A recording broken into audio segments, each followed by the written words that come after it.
Anthony Davis were the primary Lakers defenders on Jokic, with each player having really varying degrees of success. So let's take a look at how exactly they did. We'll start with the basics. 29 players have matched up on defense at least 50 times in the half court against Jokic. McGee struggled, allowing the second highest effective field goal percentage among this group. Howard had more success, ranking tied for 8th in the same category. And then there's Davis, who actually gave up the second lowest effective field goal percentage versus Jokic this season, behind only the Pelicans. Derek Favors, whoever ends up guarding him, undoubtedly will have their hands full, especially when he goes for that moonshot. Reports for both teams in this one. Malika Andrews with the Nuggets. We're going to start with Dave McMenamin, who covers the Lakers for us. And they're playing in their first game in 6 days. So, Dave, a matchup to watch in this series, as we said, Jokic and Anthony Davis. What are the regular season games between these two? Tell us about how this could go. Well, AD is a guy who always judges his own performance based on how he does defensively. And I want to take you back to a game the Lakers played in Denver back in early December, where it was the start of the Anthony Davis for Defensive Player of the Year campaign. His teammates after the game were raving about his ability to guard with such versatility. We'll see some plays here. He first starts off guarding Jokic at the high post. I mean, Jokic starts posting him up from 20 feet out, and Davis is there leveraging him, keeping all the angles cut off. Eventually, he blocks the shot.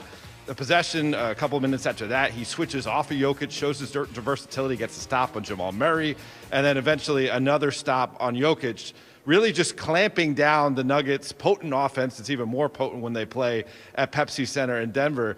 And, you know, he told us when he looks forward to this matchup, it's fun for him because Jokic is a bellwether. He gets to see just how good his defense is when playing against someone who he says is maybe the best post player in the entire NBA. And Frank Vogel already saying they're going to have to dust off their centers for this one. And that Rockets series, they did not play JaVale McGee or Dwight Howard for 197 of the 240 minutes that they played Houston. I want to bring in, thank you, Dave, Malika Andrews now with the Nuggets perspective. They just completed their second straight comeback from a 3-1 deficit in these playoffs. What's their head coach, Mike Malone, saying about facing the top-seeded Lakers?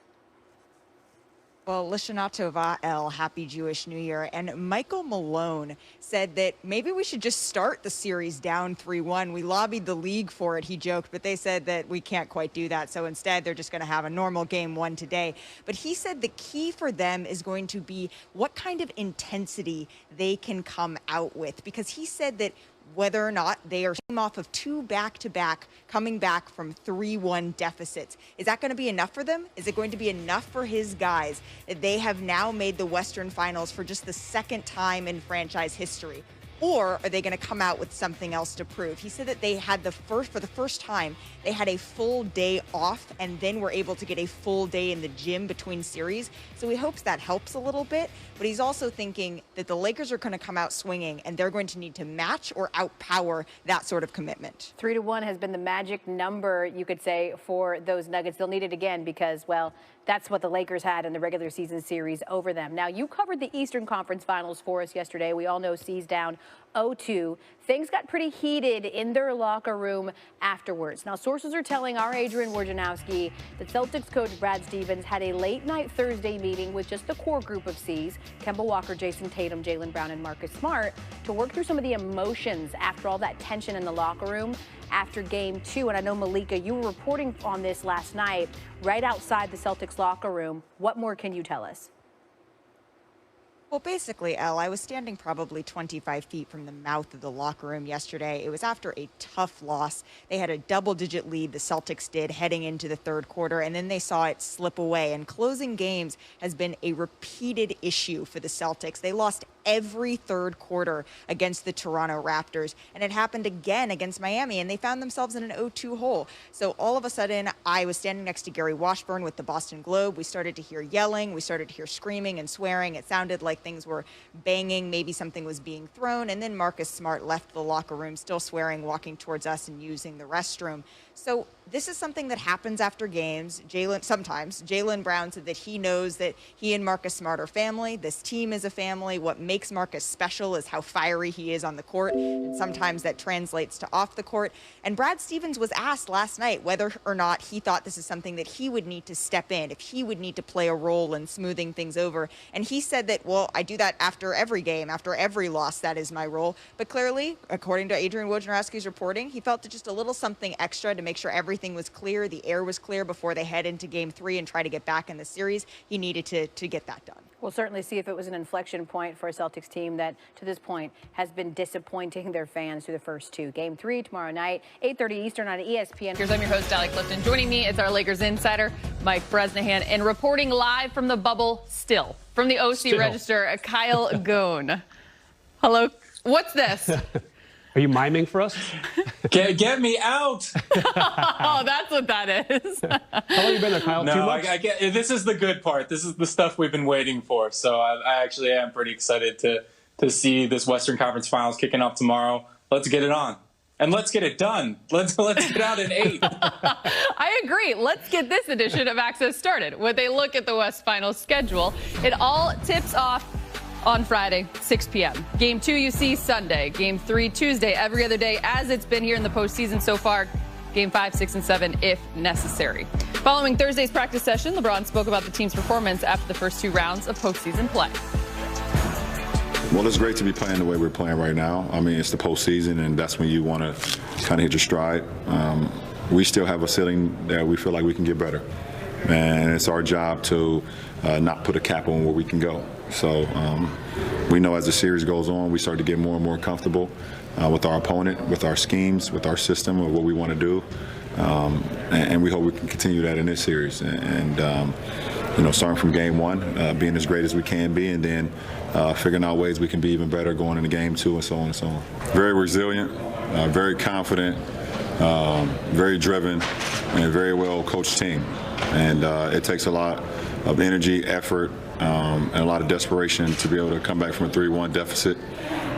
And they did it twice. And so the respect level is out of this world for what we have for this ball club. And that's how we'll go into this series, understanding what they're capable of and where they stand. We've been doing a great job of being able to adjust each series.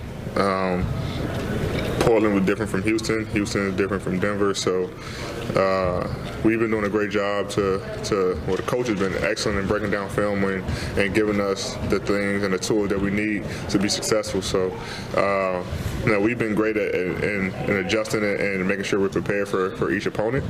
And I'm pretty sure it's going to be the same here. They've given us a lot of breakdown on their personnel and their team to put us in the best situation to win. But we're able to adjust to any style of play, whether it's small like Houston or big like Denver. So we'll be ready. Now, Brez, you have talked about this matchup all week, so we're going to give you a break for just a second. Okay, Kyle, we're going to start with you. Your top 2 storylines heading into the West Finals, and you begin with whether or not the Lakers will be able to handle the Joker. Yeah, I mean, he's just such a unique big. If you're trying to scout him, trying to prepare for him, it's borderline impossible just the way he shoots 3-pointers, the way he uses his size to rebound, and obviously the way he can pass. I mean, it's incredible. I mean, sort of almost lost in the Clippers collapse the other night was Jokic had a no-look pass over his head to Jamal Murray. This team just has such chemistry. He has such a good understanding what's going on the floor, and he can really stretch it and pick you apart if he can stretch the floor. So it's a very unique matchup. Arguably the game's best center today, so some may feel.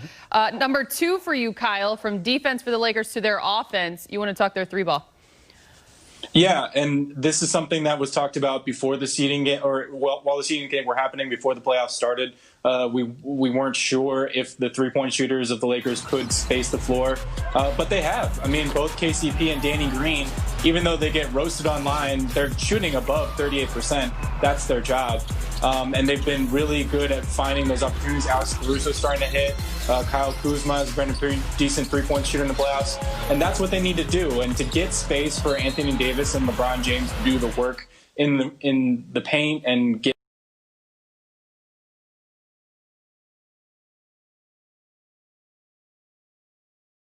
to the rim. Those guys need to keep doing that. Way to include that subtle online roast, Kyle Goon. You are on fire here to start the show. Brez, to this point, we have seen great postseason basketball, especially with the Nuggets and the Lakers.